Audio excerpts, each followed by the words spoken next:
The views on a Breath of Fresh Air podcast reflects the parties involved, and we encourage you all to use it as a conversational tool that will lead to personal studies of your own. Hallelujah. Hallelujah.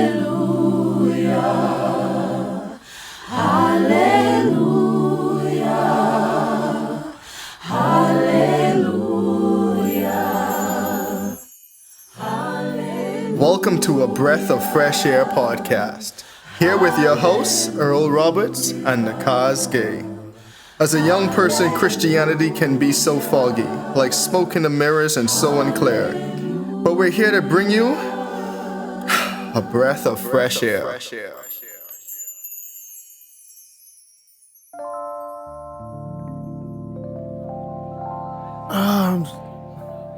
I'm hungry, but I just can't do it. I can't defile myself with this food. Hey, sir.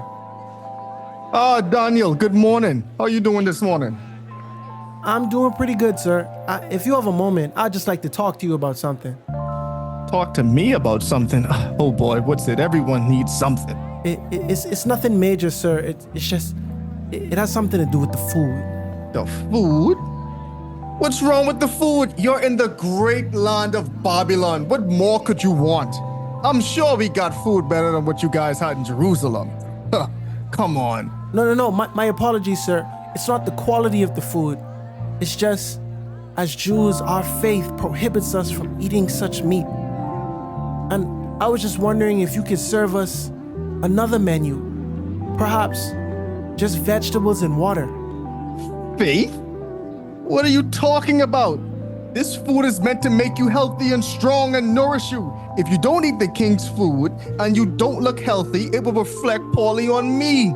So I must put my head on the line for you? No, you have to eat the king's food. Sorry, Daniel, that's it. You have to eat the king's food. Test us. I beg you. 10 days. Give us vegetables to eat and water to drink. And at the end of those 10 days, if we look malnourished, deal with us accordingly. I don't know about this, man. Oh boy. Daniel, come on. You really gonna put me in this position? Fine. Very well, Daniel. You drive a hard bargain. I'll grant your request. But guess what? If it doesn't work out, I can't continue to accommodate you. 10 days, that's all you got. Thank you. 10 days.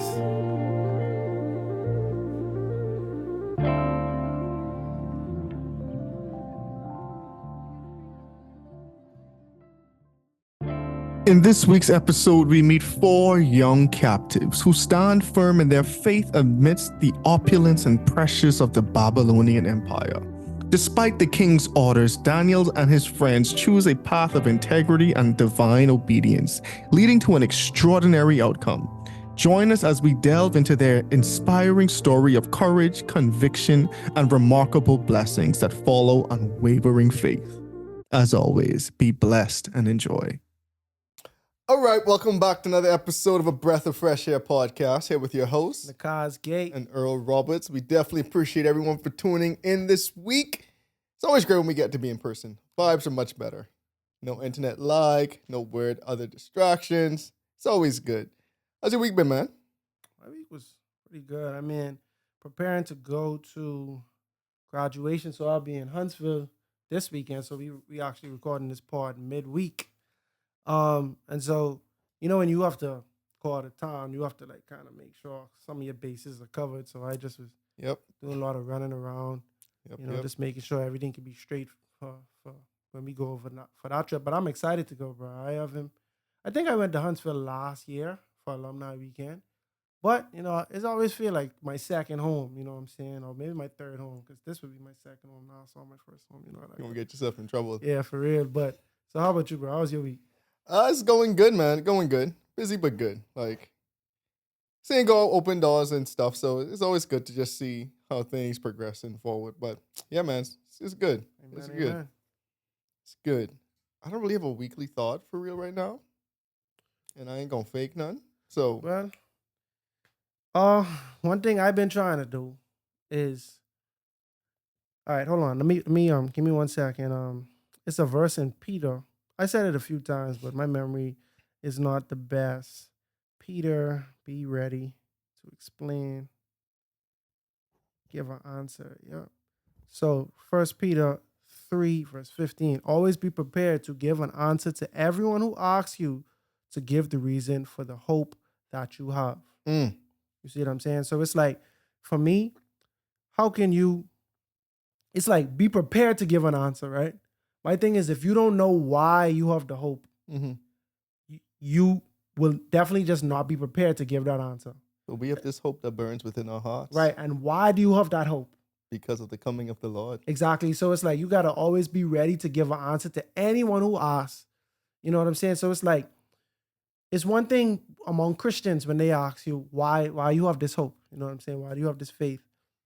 But sometimes you might run into people that are of different religion. You know what I'm saying? People that are actually like very opposed to your religion. And I'm not saying get into hostile arguments with people, but if somebody with opposing views asks you, you should be ready to say that, to give an answer. And in order to do that, you have to know why you believe what you believe. You see what I'm saying? You have to research that, be convinced in your heart, and be able to speak on that always, you know? And so I was just thinking about that because you and I, over the past couple of weeks, we've been talking about how there were some ministers, like there was some urban apologetics, they call them, people who are apologetic for the Bible, you know what I'm saying? And they're, I'm mad the word is apologetic, but we can yeah, talk it, about it that later. seems like contrary to what Yeah. it's saying, but yeah, the term is apologetic. For those who don't know, apologetics are people that are, this is layman's term, someone who's like die hard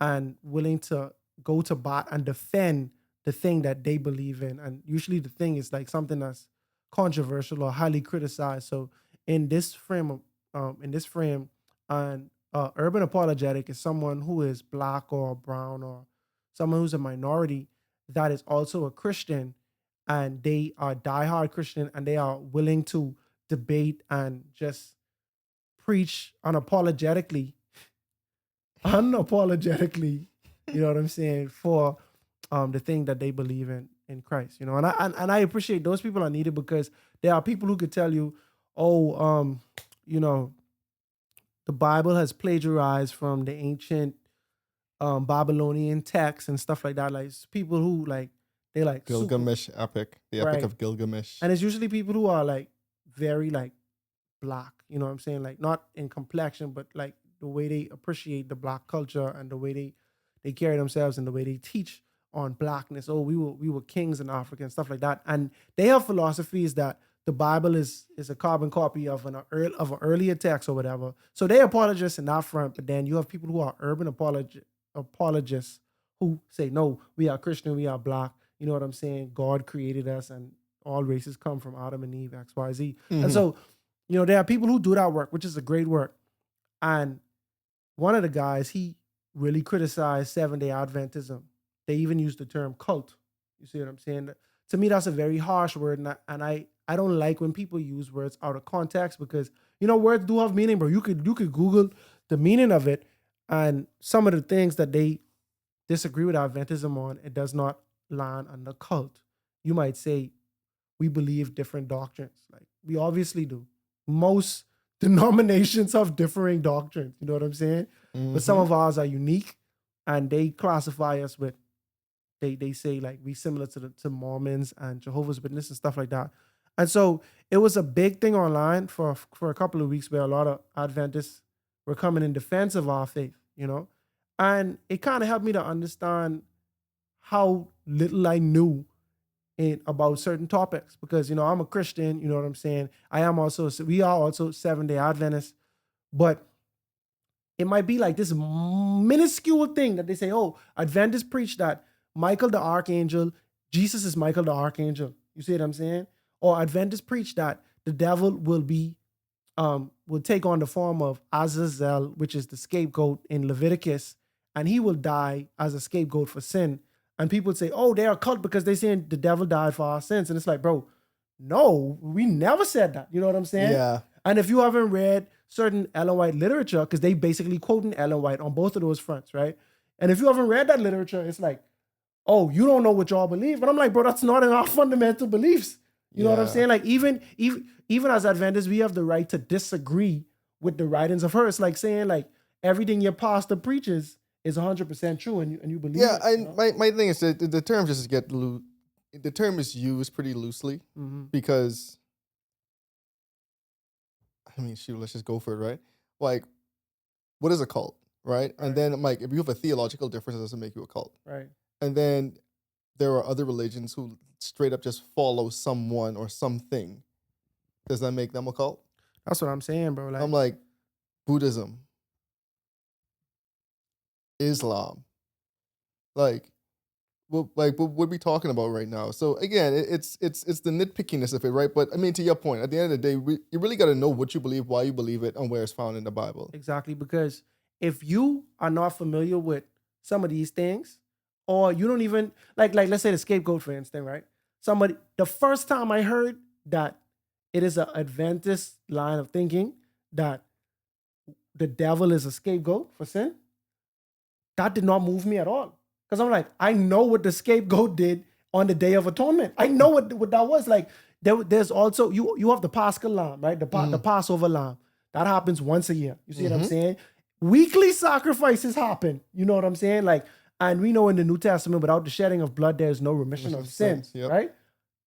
The scapegoat was never to be killed. The scapegoat represented any sin that had been missed during the year. You get what I'm saying? You only atone for this one. Right, so. any unatoned sin, Yeah. right? So let's follow. So like just my logic. I didn't even have to look in the text yet, right? Because just based on my understanding of Leviticus already, I'm like, yo, when they assign the goat, you represent every unatoned sin. We're gonna release you into the wilderness, and no one is allowed to kill them, right? I'm like, this scapegoat and the lamb, the Paschal lamb that dies for the sins, they have two completely different jobs. You see what I'm saying? So I'm like, if we know that Jesus fulfilled that part, right? If someone was to say the devil is the scapegoat represents the devil, and he's going to die for every sin that was unaccounted for, because if you do not remiss your sin, you're gonna die in sin. You catch what I'm saying? And if you don't confess your sins, you will not be forgiven. You catch what I'm saying? So it's like, if you tell me the devil represents that, I'll be like, even if without doing research, I'll be like, okay, I see where you're coming from. Now, I don't have an opinion on that because I ain't do no research, but that don't sound crazy to me, you know? So, yeah, it's an interesting analogy, but okay. Yeah, like that. Okay, that's an interesting perspective. You catch what I'm saying? Like, for real, bro. Like, I rather that than the people who's come to me and say we are gods because they looking at that text. You know what I mean? So it's like, bro, but even that, I like, okay, bro, you look at that text, that's how you interpret it. I can show you other texts in the Bible where God say, hey, you say that you are God and you're going to die like a mortal man, bro. Like, you say that you are God, but this and that and the third, to show that you are not a deity. You know what I'm saying? But anyway, I strain away from the point. But if you don't know what you believe, somebody could come at you. I wholeheartedly disagree with the notion that Adventists is a cult. You see what I'm saying? Now, I do think we have extreme people in our church. And I don't think the majority of people are extreme, but there are some people who take this too serious. And I feel like you can find that in many different denominations. I don't think that's an Adventist thing. I think these people just extreme people, whatever. But if you don't even know what you believe, you could be deceived by someone saying, hey, no, this fake. You catch what I'm saying? And if you don't know what you believe, how can you defend it? You know what I'm saying? Like, I represent from this body. I represent this body of people, right? Someone is saying, bro, no, y'all wrong, bro. Y'all actually are apostate church. You know what I'm saying? Y'all actually are teaching false doctrine. If I don't know what I believe, and if I ain't prepared, I can't even debunk what you're saying. You know what I mean? So, nope, they can present anything to you, and you're just gonna be like, huh? Or they just shake your faith, and that's. Here's the thing, like, the devil wants people to live in a land of confusion. A lot of people think, like, I mean, I say this to you before too, it's like a lot of people think like the devil and God playing by the same rules. They're not. Like, God wants to have a relationship with you and he wants you to believe in him. Like, believe in him. The devil don't care whether you think he exists or not. If the devil can keep you from just not believing in God and keep you in a confusion place, he wins. right. Well, he wins that battle, you know what I'm saying? Yeah. So it's like, you just gotta know. And the only way to form a relationship with God is actually to read the Bible. And then once you form that relationship with God, start reading the Bible, there are things you're going to start doing. There's a certain way of life you're going to want to aspire to live. Like it comes by reading, and faith comes by hearing, and by hearing the word of God. So it's the only way you can do it, man. Like, and conversations like this are so much more important just because of where the world is heading. You know what I'm saying? Like outside Adventism, outside of Christianity in general, right? It's like you got to know the truth because of where the world is heading. Even if it's not for you, it's for like your kids, your grandkids, just to impart the knowledge and wisdom to them. Because if you know the Bible ends and what you're gonna have to go through, you know, like, oh yeah, there's gonna be a time when tribulation comes. There's gonna be times when laws are passed. It's gonna be a time when you're really gonna be doing good, but the world says is evil. And you're going to have to know why you standing up against the laws of the land at the time, right? So it's going to be a time when knowing what God wants you to do is super important. And that's why. And that's really why. Because it's going to be a time when, just imagine living in the days of Noah, right? Like, think about it. Noah, a man of God, is saying that a flood is coming. And you have someone preaching for 120 years. That's alone unfathomable, but preaching like essentially one message. You have people saying, clearly this guy is crazy, right? But think about it. When you have someone who you see is being led by God to do something, right? But no one else is actually heeding his word or listening. You gotta figure out like why. You know what I'm saying? Like why was only one person going against what everyone else was doing at the time? Yeah. You know, so it's just an interesting perspective to have and to know. Yeah, bro. And man, I don't want to belabor this point too much because I was listening to a lot of people who was like even doing reaction videos to people calling us a cult. And even sometimes like I was like, this person, they talking too long. Like it was bothering me, not even as a podcaster, just as a listener. I'm like, bro, y'all are belaboring this point. You catch what I'm saying? So I hope y'all forgive me because I know I never spoke with that on the frame of my mind, so I probably belabored too many points. You know what I mean? So I try to be mindful of that. But even in God's time, not God's time, even in the Bible, you have people who preach a word, and other men of God come behind them and say, "Hey, no, that's not true." You know what I'm saying? Like, even Jesus is the prime example, right? Jesus there preaching, he expounding on the law and stuff like that, and the whole Sanhedrin council. You see what I'm saying? Like this is the most godly of men, right? Perception wise, right? They making a whole council saying, bro, this boy have to die. Exactly, die, bro. Like for real, like exactly. Him dying is so everyone can live. And the irony of that is that it was the truth. He had to die. He had to die so that for our sins. You catch what I'm saying? So to give us eternal life, but they didn't see that at all. You know what I'm saying? So just you have to be able to understand the truth, take value in the truth, and to know the truth. And in order to do that, you have to, read the word, and pray and, ask God for wisdom. All right. So this week we start a new journey, and it's something we kind of decided upon in the middle of the last journey we were on. This week we start the book of Daniel. I apologize to anybody that thought we were going to Job. And the sad thing about it is, I was looking forward for Job for almost, literally almost like 3 years now. Yeah.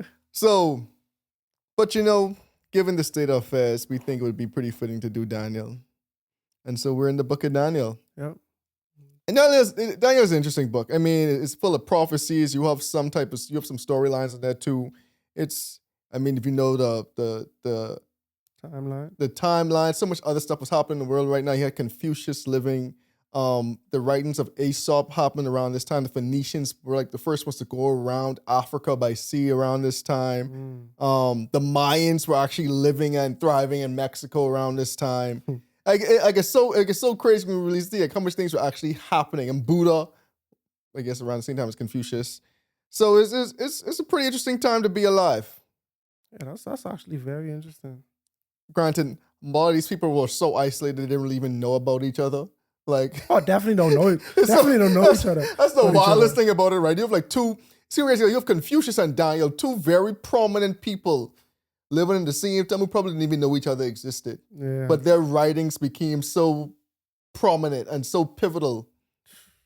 I wonder, bro, because anyway, I could get into that. But yeah, that's actually very interesting. Before we had like the technological advancements that we have now, bro, it's like you really could be confined to your region. But it is amazing to know how much they did know during them times. Yeah. It's like a lot of news traveled. Because it was two separate empires, and I could be wrong because I didn't really fact check this before time, but I don't think the Silk Road was established yet either. Okay. So it wouldn't really need to be a reason for the Babylonians to get connected to the Mongols and the Chinese empires and the Asian empires for real. Okay. Yeah, but very interesting time. And the book of Daniel, it sets the tone of like what actual time frame this was. So, and if y'all been following the pod for a while, we already kind of covered most of the time frame of the Old Testament. So now we kind of going back. You know. Yep. So Daniel, let me switch to Daniel King chapter James, 1. because King James can be fun. Okay, in the 3rd year of the reign of Jehoiakim, haven't heard that name in a while, king of Judah, Nebuchadnezzar, king of Babylon, came to Jerusalem and besieged it. And the Lord gave Jehoiakim, king of Judah, into his hand with some of the articles of the house of God, which he carried into the land of Shinar. Interesting. To the house of his God. And he brought the articles into the treasure house of his God. So just to backtrack, right? Mm-hmm.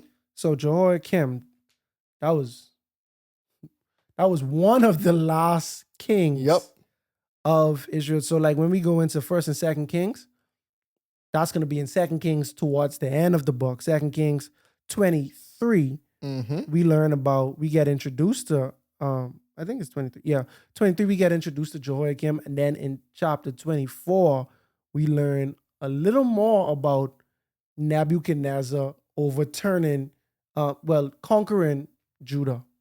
After he conquered Judah, he actually put in place another king. I think it was, I don't know, I think it was Jehoiakim's uncle, Zedekiah. I'll tell you in 1 second. Anyway, so yeah, I don't know. So Nebuchadnezzar, when he captured Jehoiakim, he conquered the town, and he put another king in place.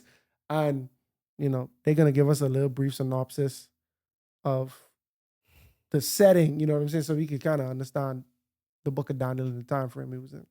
And also, the plain of Shinar was the same plain that the illustrious Tower of Babel was built. Which is also another interesting thing, because apparently the remnants of the Tower of Babel was still around until Alexander the Great's time. Bro, now that is crazy, bro. And he is like 2 empires later. History was the Babylonians, which we're going to get into in this book. The Babylonians, then the Medes and Persians, then the Greeks, which was Alexander the Great. So sorry, I was just trying to find this. Yeah, text. go for it. It was still in time. Yeah, Jehoiakim's uncle was Zedekiah. Was the person. So he takes Jehoiakim, and then he left his uncle in place. So that's how I was trying to remember that. And Nebuchadnezzar really only attacked them too because like they did try to side with the Egyptians, and he was like, bro. Yep. It was an all-out war during that time. Yeah. Like his people's really with the Egyptians. Yeah. And y'all went side with them. He's like, all right, I just got to deal with y'all too while I on my way to Egypt. Yeah, I got to. Y'all want to jump into this. Who y'all think y'all is? All right. So in verse 3, the king instructed Ashpenaz, the master of the eunuchs. Bro, my bad. I want to correct one more thing, bro. Go for it. Jehoiakim was succeeded by Jehoiachin. That's what I thought. But I was like, they're too close together. Yeah, so I didn't want to make a mess up. Right? I was like, it's Kim and Chin. Yeah. Kim is who we talking about right now. We're talking about Kim. He was succeeded by Chin, and then Chin was taken captive, and then his uncle, which would have been Kim's brother, Zedekiah. Yeah. Okay. Anyway, let's stick to the book of Daniel, bro. I in 2 Kings 24. I just get confused right now, bro. All right. So verse 3, the king instructed Ashpenaz, the master of the eunuchs, to bring, oh mercy, to bring some of the children of Israel and some of the king's descendants and some of the nobles, young men in whom was no blemish, but good looking, gifted in all wisdom, possessing knowledge and quick to understand, who had ability to serve in the king's palace, and whom they might teach the language and literature of the Chaldeans.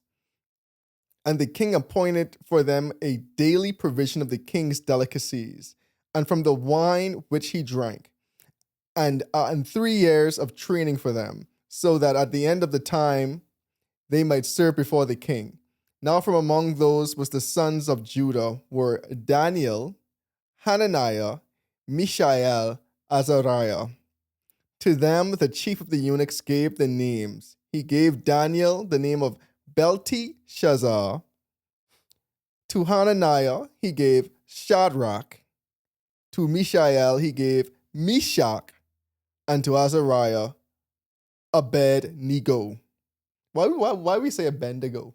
I don't know, but I remember reading that. I was like, oh, it's a bad Nego. But you know what I hate? I don't hate it. I just despise it, bro. Whenever, bro, the classic line in Black church, they say Shadrach, Meshach, and one bad Negro. Yep. Bro, I'm like, bro, will this joke ever get stale to y'all, bro? Like, No. Because always someone first time hearing it. Someone, my computer almost fall just now. That almost end the whole video. The funny thing about it, the video would keep going. Yeah, but the audio would have crashed. Yep. Anyway, so a bad Negro. That's someone first time hearing it. Mm-hmm. So it's so wild to me. Just think, like a lot of kings just had eunuchs that just served them. Oh yeah. That's so like, because I wondered, did you like donate yourself to be a eunuch, or like they tell you, bro? Like, was this like some type of pre-monk lifestyle? Possibly, I don't know. It's just fascinating because sometimes you see it on ancient shows. And it's like they really had eunuchs. Like then you read the Bible, but the Babylonians had eunuchs, the Persians had eunuchs. One would have surmised the Greeks probably had eunuchs. Yep. Like, okay, so that's a random tangent. But so Daniel means God is my judge. Hananiah means Yah has been gracious. Mishael, who is what God is. Azariah, Yah has helped.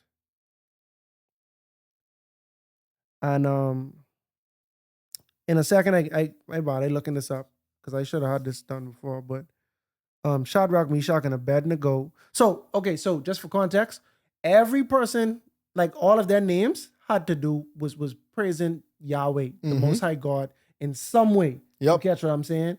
And so the Babylonians, they changed all their names to make it more Babylonian, right? To make it more. To make it applicable to the Babylonian God. Yep. You get what I'm saying? Like, because even Nebuchadnezzar's name means Nebu protects the crown, which is their God. Okay, so now watch this. Shadrach means command of Aku, the moon god. Meshach, Aku, right, means who is as Aku is. And Abednego means slave of the god Nebu or Nabu. That is crazy, bro. Mishael name is watch this. Mishael. His name is, Mishael means who is what God is, right? Like one who is like what God is like, right? And they changed his name to Meshach. Yeah. Who is as Aku is. They really just remix the line. You get what I said? So like they was like, oh, okay, that's what that mean. That's what that mean. We could just make it to, we changing the Yah and we putting a coup there, basically. And I mean, let's think about it too, right? Like what the Bible say he was bringing them there to do. He was bringing them there to teach them the language and literature of the Chaldeans. I ain't bringing y'all here to be no Hebrews. I don't need Hebrews right now. I need smart, good-looking men who come in here to better my empire. You know what I do? I'm making y'all Babylonians. I Mhm. stripping away y'all culture. I stripping away y'all identity. And a lot of people don't even realize just how much religion is interwoven in culture. I stripping away y'all God from y'all. Oh yeah. Every time you hear your name, you can remember our God. And Daniel's name, Belteshazzar, means the treasure of Bel. I think that also Bel is another term for Baal. Mm-hmm. Yeah. Very interesting. And so then what the king say, all right, give me all new names, and now y'all eat from my table. Y'all can drink my wine, and then I can make sure y'all get 3 years of training, which in like non like, bro, your whole city just get ramsacked and like burned, bro. Yeah. So it's like, oh, it sucks, but at least I ain't dying. Right. And quite honestly, you treat me pretty good. And for context, right? So Babylon, they encamp around the city, cut off the supply and stuff like that. They ambush, they kill a lot of people, they take captive the serviceable people, but they also left people They left the people who was of no good to them, quote unquote. exactly. They leave like the poor, the downtrodden, the weak. Like they left people who wasn't serviceable for them. Yeah. And easy to control because I ain't got to worry, but y'all doing a revolt. Right. Y'all have no resources. And half of y'all city, if not the majority of y'all city, is burned down. Exactly. That's what I'm saying. Y'all living in rubble Hence, and ruins. Nehemiah and Ezra episodes when they go back and rebuild the city. You see what I'm saying? So all of this is one complete story. Like when I was younger, I was a adult when I finally read through the Old Testament, and it didn't dawn on me that these was just like a lot of the Old Testament is one continuous story from different points of view, right? Yeah. So you see Job, you just read about Job. Like they don't give us much context of the time that he lived in, and it's just random story. When Job lived. Right. I thought that most of the people we learn about in the Old Testament, it was isolated like that. So yeah, it was just one day there was a guy named Joseph, this would happen in his life. All right, then there was a guy named Elijah, this would happen in his life. You catch what I'm saying? Like, because I actually hadn't really read through it for real. Like, but you learn all of these stories in Sabbath school, like people who grew up in church, like you have Sabbath school, you have Sunday school, like they teach a lot, especially even if you go to a Christian school at Bahamas Academy. I learned a lot about the Bible at Bahamas Academy. You know what I'm saying? Like, and so reading Daniel when on the pod, I discovered this in real time on the pod, bro. we was talking about what we was talking about. We was in Kings, right? And they had introduced Nebuchadnezzar, right? And I was like, wow.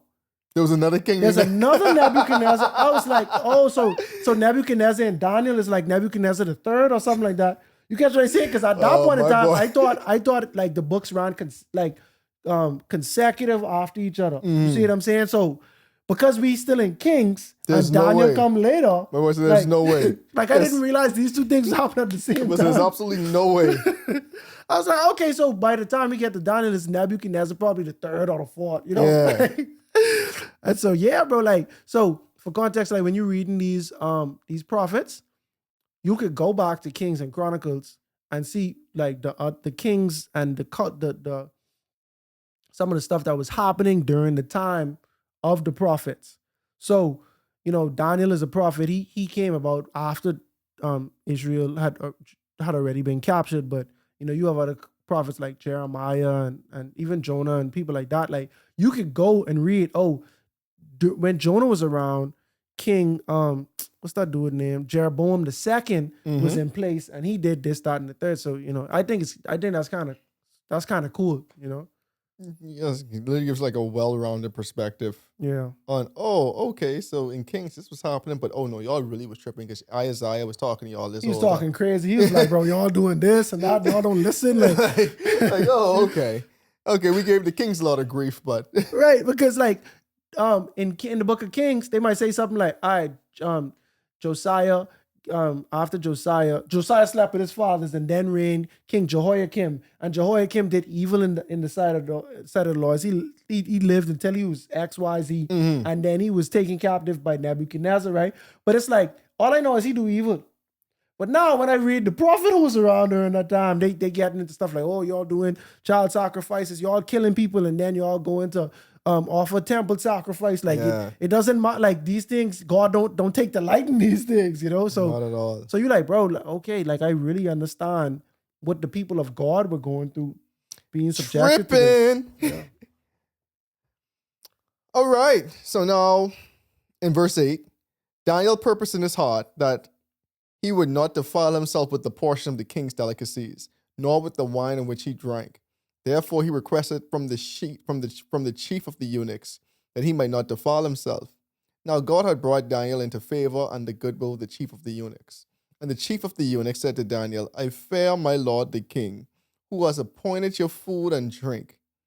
For why should he see your faces looking worse than the young man your age?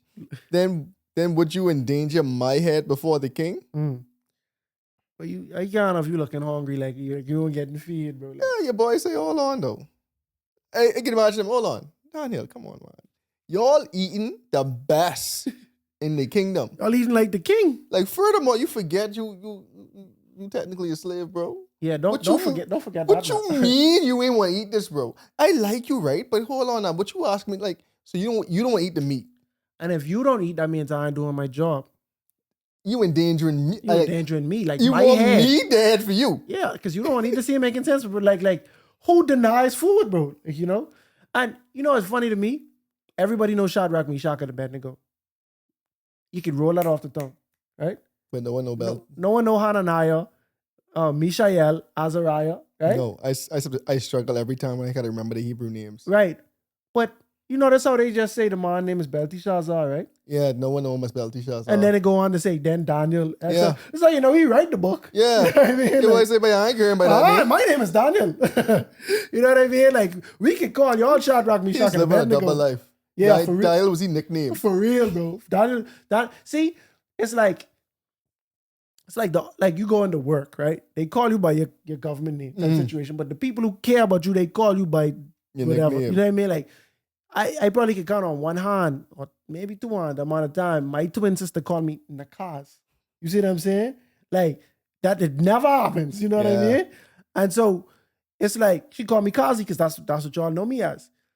Daniel, he know among the Hebrews and the people who I writing this about too. You know what I mean? Like, the people who I documented this for who could read this, y'all know me as Daniel. You know, you catch what I'm saying? I might be Belteshazzar every day, but I really is Daniel. You know what I mean? But it's just funny because you're not, you write Shadrach, Meshach, and Abednego after that. You know, that's how we just, Yep. it's like Esther. We call her Dasa for one verse. And that was it. Then she was Esther for the rest of the That was book. it. That was it.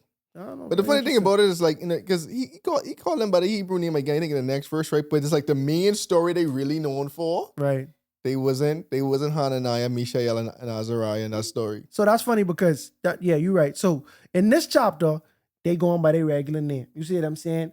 The other time that happened, Shadrach, Meshach, and Abednego. That's true. So I can get you shooting some bail because it's probably half and half. Because it's half and half. You know what I mean? But the thing is like, we know like, this story here, this still about Daniel. Right. You know what I'm saying? It's like, y'all side characters in the story, like y'all get y'all introduction, but it's still about Daniel. Daniel's getting all the credit for this, and they was right there with That's what I say. Like, because the only thing we hear about is like, Daniel ain't eat the food. Yeah, they have to be a Daniel. But outside of that, the three Hebrew boys, they only know for because where Daniel was. Why Daniel didn't get thrown in the fire? Why is a Daniel fast? Hold on, man. Daniel getting all the credit. This is how when you write the book. This is my beef with Ezra from that time, bro. That's what I said. Like, y'all know I'm only joking. But that is funny, though, because when you think about abstaining from meat, like the fast, just call it a Daniel fast, bro. Like, it could be too complicated if I call it the Hebrew boys fast. Like, even just now, I try to Google the Hebrew boys name meaning. They give me a list of Hebrew names. You see what I said? Okay, let me be more specific. The three Hebrew boys. You know what I mean? Like, yeah. But, yeah. So let's see in verse 11. So Daniel said to the steward from whom the chief of the eunuchs had set over Daniel, Hananiah, Mishael, and Azariah, please test your servants for 10 days and let them give us vegetables to eat and water to drink. Then let our appearance be examined before you, and the appearance of the young man who eat the portion of the king's delicacies. And as you see fit, so deal with your servants. So he consented with them in this matter and tested them in 10 days.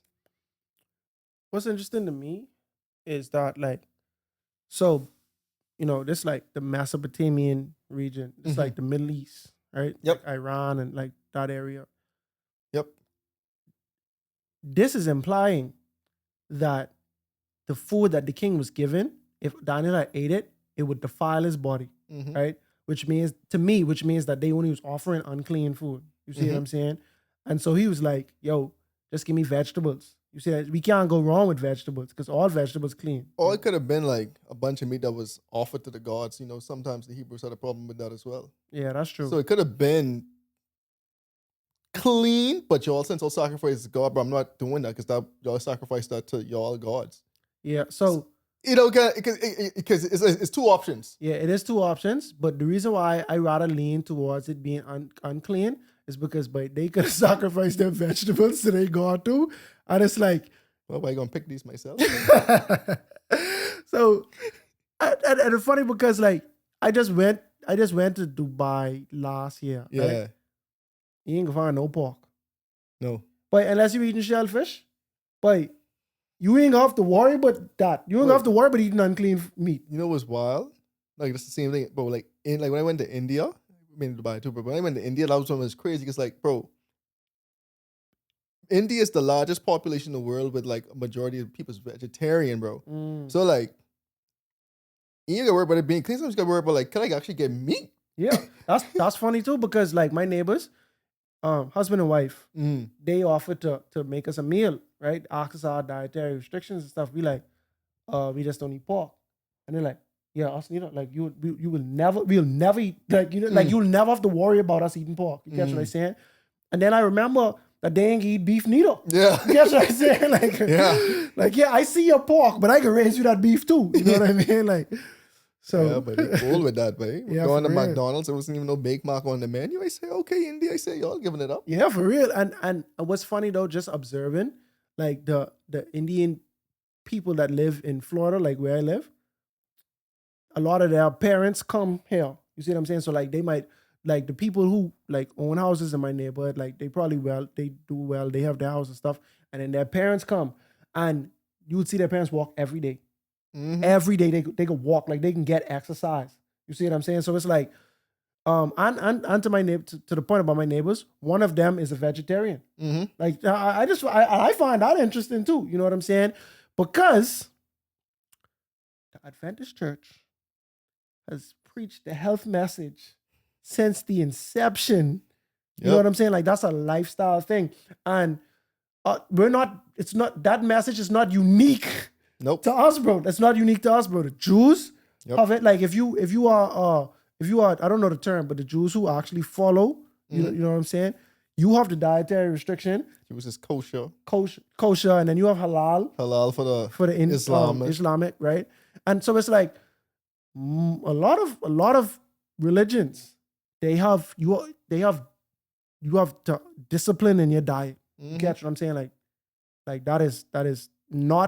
that is not unique to Adventists, but it's truth to it. You know what I'm saying? Like health, you know what I'm saying? Like, and how it affects you. And I think I met a girl, right? And it's funny because I didn't know her. I know her through a mutual friend. And she was telling me, it's funny because the way she said it, she was like, yeah, I have this condition called narcolepsy, right? And it made me laugh in my mind because I'm like, but who doesn't know what that is? But then I guess she's the one who have it, so she know people probably don't know what it is. You catch what I'm saying? But how she address it. And for those who don't know, that's like a sleep disorder where you actually you fall asleep a lot. You see what I'm saying?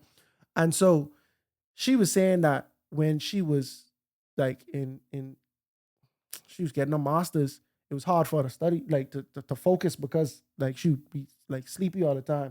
And she went vegan, Mm-hmm. and it really helped her concentrate. And then we have a lot of, you could hear stories about people who had various diseases and they went on a whole food diet, you know what I'm saying? And it reversed the diseases and stuff like that.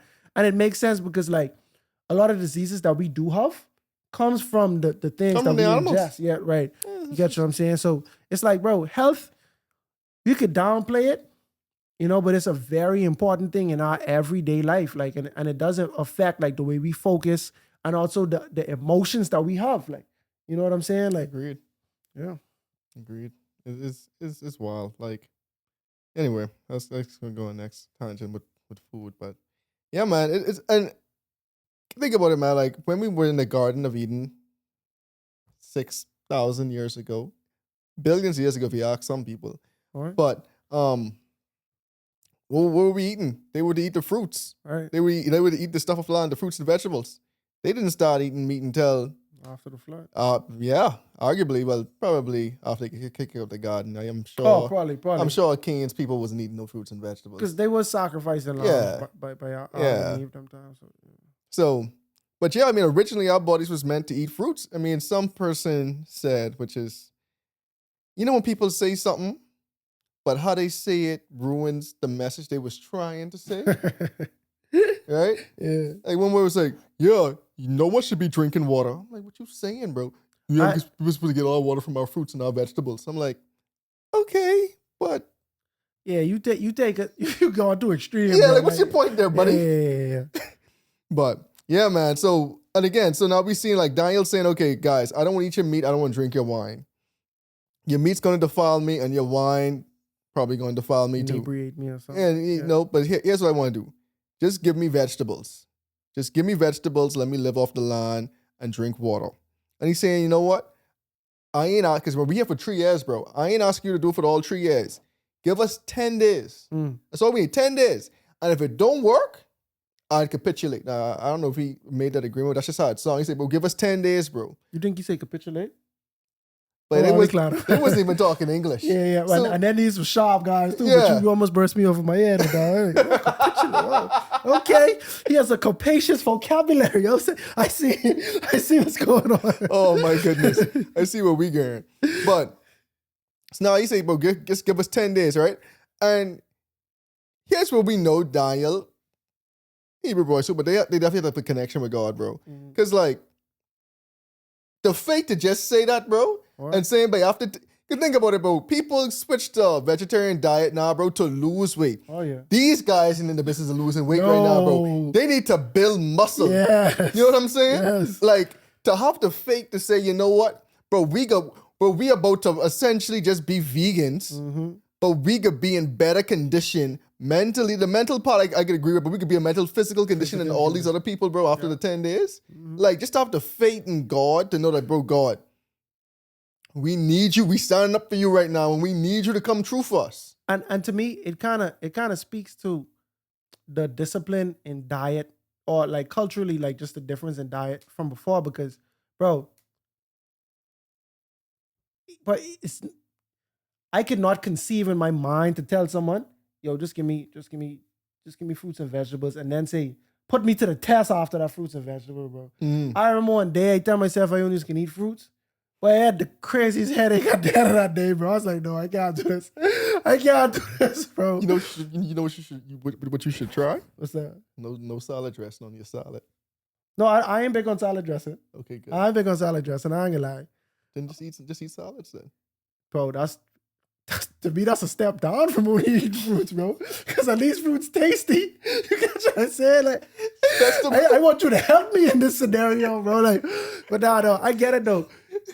I definitely get it, but I just feel like, bro, culturally, like you and I, we from Nassau, Bahamas, right? So that would be equivalent to the quote unquote city area in the Bahamas. But there are people who from the island, as we call it, that's more so the countryside. You see what I'm saying? Like they more in tune with like The land. the land. You catch what I'm saying? Like you hear about people from Jamaica and Trinidad and all these other places, and they really like big on their farming and their fruits and vegetables, their yam and all type of stuff. You catch what I'm saying? And it's like that's their lifestyle. That's like a regular part of their diet. You know what I mean? By choice. You catch what I'm saying? So Like that's how I looking at Daniel then, because it's like y'all really was just into that. Like I eat fruit, I eat vegetable. I don't really eat fruits that much, but I eat vegetables to keep my diet balanced because I have to. You catch what I saying? Like I so mad like potatoes and things don't count. You know what I mean? Like I just be mad at that, bro. I just be like, bro, okay, I need to eat broccoli or asparagus or Actually pretty good though. lettuce.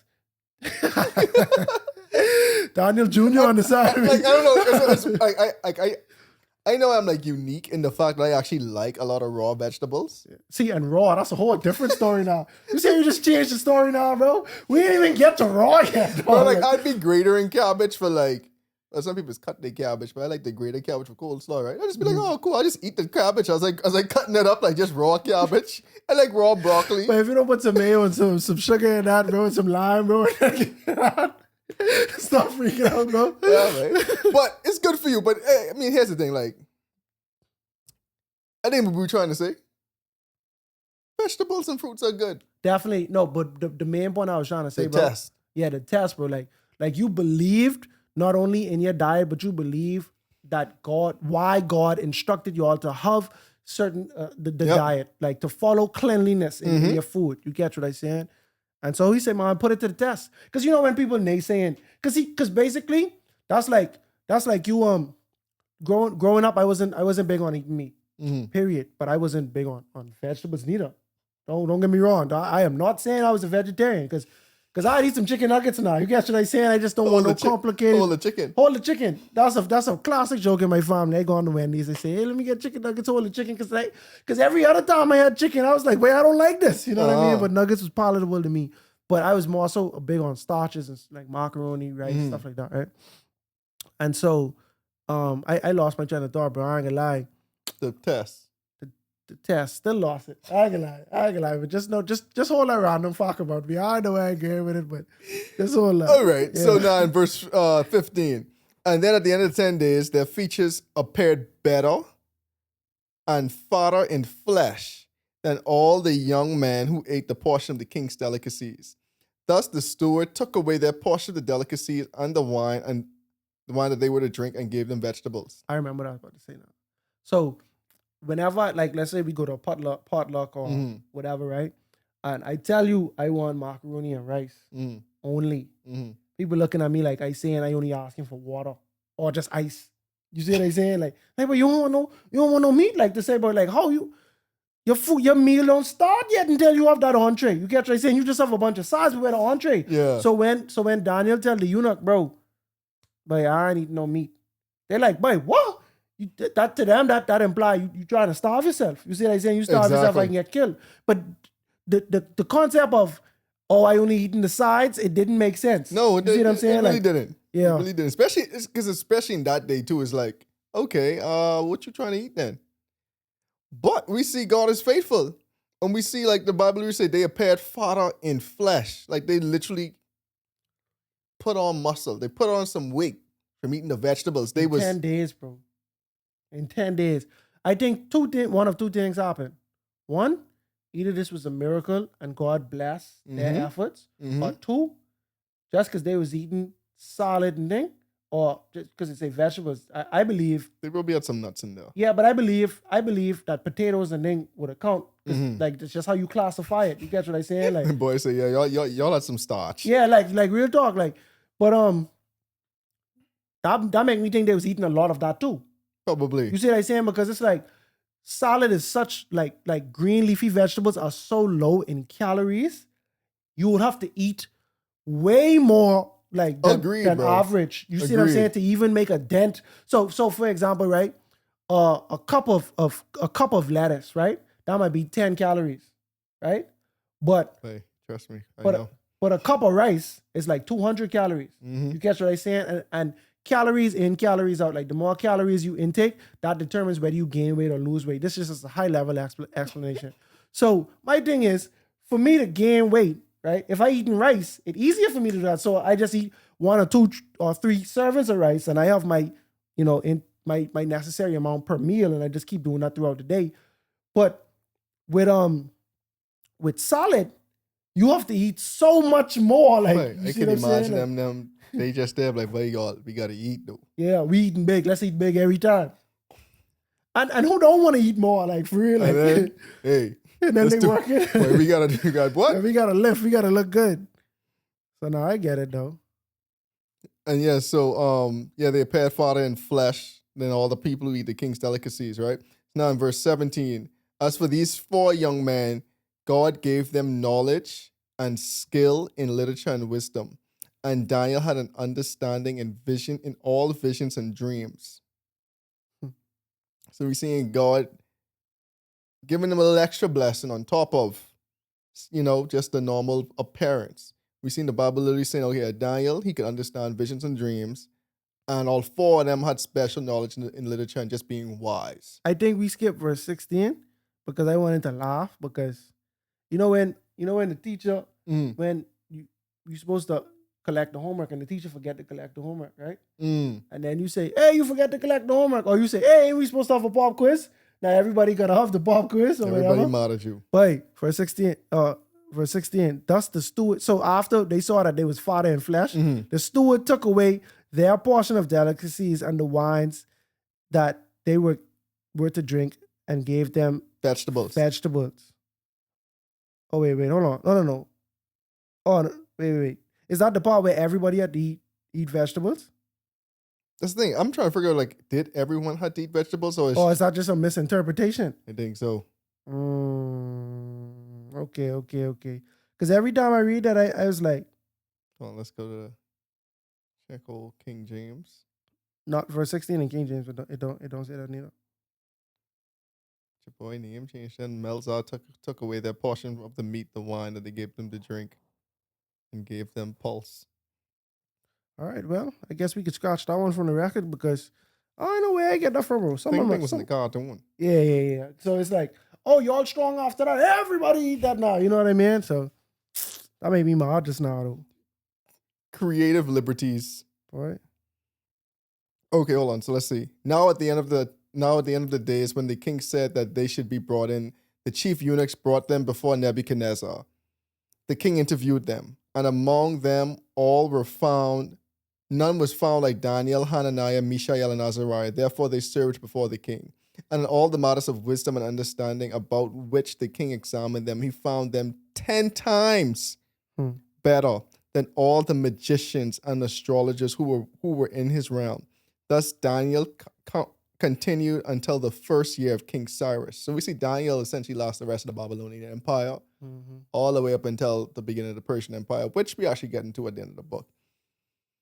But 10 times better, bro. Like, man, what Ephesians say? God will do exceedingly abundantly above all you could ever ask or think, according to his power that worketh within you. Amen. Like, we see that happen here, bro. Like, I don't want to call them slaves because there's negative connotation surrounded with it, but essentially that's what they are, bro. You're a captive. Yeah. You're a captive, right? In a foreign land, right? But even in your foreign land, this different place that you're just getting familiar with, right? You had the courage to stand up for your beliefs and your morals, religious beliefs, but essentially you stand up for your God. You know what I'm saying? Like, bro, I know within myself, God don't want me to eat this food. Yeah. You know what I'm saying? And you saying, and it's interesting, we don't see him consulting with God here either. You know what I'm saying? But he just, it's like, sometimes when they say, God already tell you what to do, you just got to do it. Yep. Like, I don't need to consult God with this. I know this ain't right. Yeah, I know what God says. I know God's stance on this matter. Yeah. He already told me this. Like, this is in the book of Moses, bro. Like, like we don't know what we ain't got to do. Yeah. Right? And so we say, all right, bro, I know this ain't it, but guess what? He could have easily used the excuse, bro. God let us get captured, bro. So I gotta do it. I gotta do it in the king's Yeah, say. I subjected But to whatever. I already get this favorite position. Now I get messed up by not eating some food, bro. Like, one gonna know, like, these Babylonians didn't change. And he say, no, bro, I ain't doing that. And he say, guess what? Wow. Anyway, battery die. That's crazy. Yeah. No problem. Oh yeah, because we ain't plug it in and do Yeah. it. We do pretty good though. We about to end. Anyway, so this Three last problems you got to deal with this camera, bro. But anyway.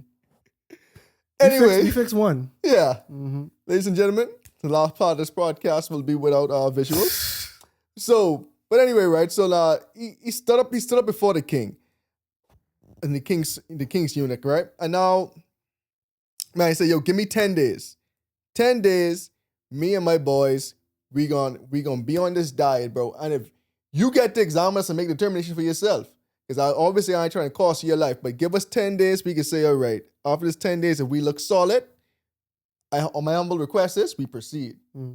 But now at the end of the 10 days, you say, bro, y'all fuller than flesh and everybody else, right? But you know, y'all looking healthy, but at the end of the 3-year period, what we see, the king now is saying, bro, y'all, I don't even know how you quantify this, right?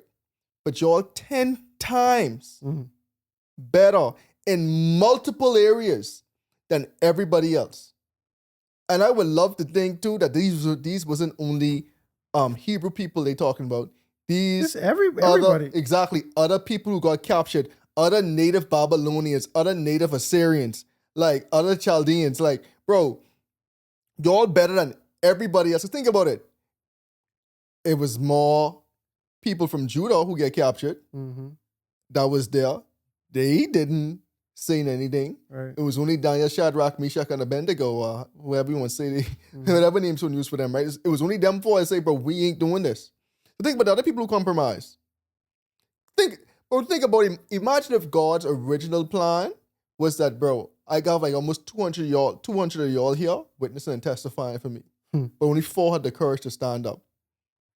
Like, man, that's just an interesting thought. Yeah, no, I definitely agree, bro. Man, it take a lot to. That's why they have the song "Dare to Be a Daniel," you know, "Dare to Stand Alone." It's the lyrics of the song, and it's like you went against the grain. They. You know, you say they? Yeah, they went. They definitely did. They definitely did. I go on and try to give Belty Shahs out all the credit. Yeah. All the credit. But that's funny though, because it's like you didn't have leverage in this situation, you know, but you felt the conviction against it. You know what I'm saying? You stood up for your convictions. Like I always just wonder, bro. Like, you know, back in the day, like because we have different dietary restrictions, people might ask you, oh, well, if you was on a deserted island and the only thing they have is wild boar to eat, like what you could do. You know what I mean? Like it's like. That situation is so very oddly specific. The chance of that happening, bro. Like, if I'm on a deserted island, I have bigger problems to worry about than what I'm going to. Exactly. And so, but the question is though, like, if you're in a situation where you're back against the wall, right? It's like, do you stand tall? Like, as Adventists, we don't eat unclean, quote unquote, unclean food. You know what I mean? We are in the minority in terms of Christians because, you know, we have different beliefs. Like a lot of Christians believe that, you know, there's nothing that's unclean anymore, right. You know? Peter had division, babe. Say it again. I said Peter had division. Yeah, Peter had division. No. Anyway, we ain't getting to that. We being facetious, by the way, because that vision is often used to justify anything, but it was a different connotation. He was talking about completely right. He was talking about considering your fellow man or Gentiles, the Gentiles into the church, you know, as being unclean people, uncircumcised people, XYZ. But